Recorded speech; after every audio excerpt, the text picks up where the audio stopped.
And Shaquille O'Neal was asked, there's a lot of talk as well about if Steph wins this championship, he obviously would be finals MVP. Does that cement him as a top 10 player of all time? Shaq, Rob, was asked that today on ESPN's First Take. Here's what he said. When it comes to the greatest shooter of all time, Steph Curry is in there by himself. So does that make him top 10? In my opinion, it does. I love the way he plays the game. He plays with great energy, great passion. And you knew that as great as a player he is, that he was going to have a game like that. He needed to have a game like that for them to win. All right. I see you rubbing your head. I just top 10. Who's coming out of the top 10? Seriously, Chris. Well, first of all, there is no top 10. Right. I mean, you know what I'm saying? So I think with something like this, Rob, I would like to hear Shaq's top 10. And I bet you it's about 14 or 15 guys. Right. I just. That's what everybody that says the top 10, they thinking of 14, 15 guys.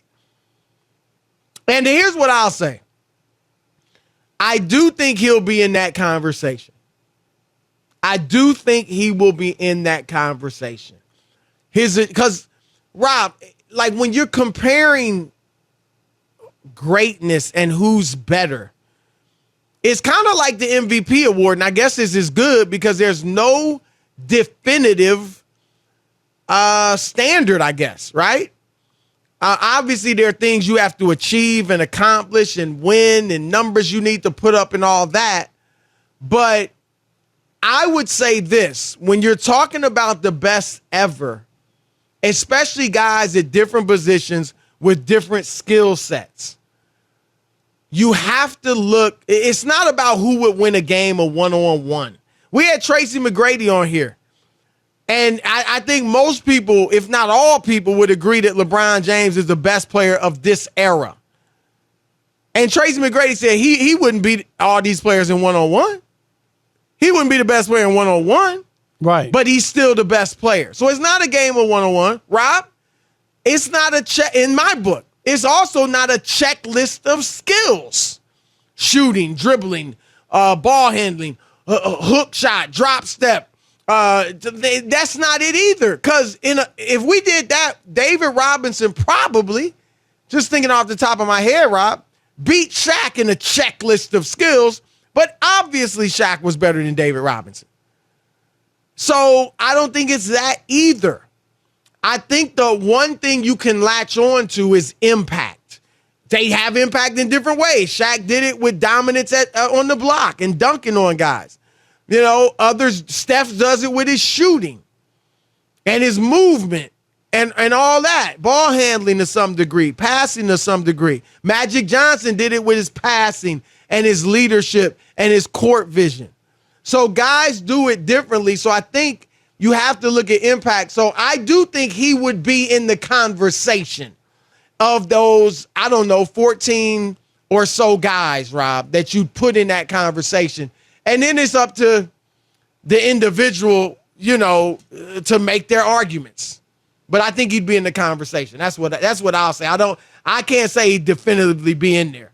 Yeah, and certainly not already. Yeah, I mean, Shaq is saying he's already there. I mean, I just think people are quick to jump the gun, and it's his opinion, and that's fine. I just disagree. I think we've seen this where people are quick. I remember last year, and I know it's different. People have opinions. They're trying to get in front of it, and people were saying how last year Chris Paul had one of the top 5 point guards. And then they didn't win another after that. They didn't win another game. I didn't hear that talk continue. Was he cemented, Chris, because he got to the finals last year as a top 5 point guard? No, it went away. All of a sudden, that narrative disappeared. Why? They lost. Well, I still think he's in that. I still have him in my top 5. So I'm saying for a lot of people, were saying I'm he's just saying better. Yeah. I'm just saying, like, for them, that was like their reasoning because they thought he was going to win a championship. Right. And then when that didn't happen, that's different if you had him in before. I'm talking about the people who were saying, he was there now because of the finals. Well, okay, so what about Shaq saying he's already there? Yeah, I disagree with that. If they lose this series to a team that had no experience in the postseason. And I don't know, they get beat in game 5 at home and then lose lose the next 2 games, and they lose and he doesn't play great. How? I don't even. How would you say that? Because he's got 3 rings. He's generally viewed as the best shooter of all time. He changed the way the game of basketball is played. Still don't think he would be a handful of guys that can say that. I mean, I guess everybody. I'm just saying, there's an argument. Yeah, I don't believe in that. I don't follow that. I think that when you get to that point, and we've talked about it before, you nitpick about a lot of stuff, and maybe some people will look at him and say he's one-dimensional, or he didn't play great defense most of his career, even if he's gotten better. Some people say he never made a clutch shot for them when they needed it. Other people say, yeah, they won those 2 because Kevin Durant showed up, and they'll say, well, he never won a Finals MVP. You could make a lot of arguments and cases, you know what I mean, to also take him out of that conversation. Not that he wouldn't be in an all-time great conversation, but maybe not top 10. So you don't even think he'd be in the top 10 conversation? Yeah, so what if they win it and he wins the Finals MVP? Yeah, I still wouldn't have. I don't see him as top 10, but I think he would be in top 20. Okay. Yeah, I think I think we got to give him just the credit for the way he's impacted the game, and certainly if he wins it, he will have 2 championships without Kevin Durant. And even in those championships he won with KD, it's like some people want to take those away from him.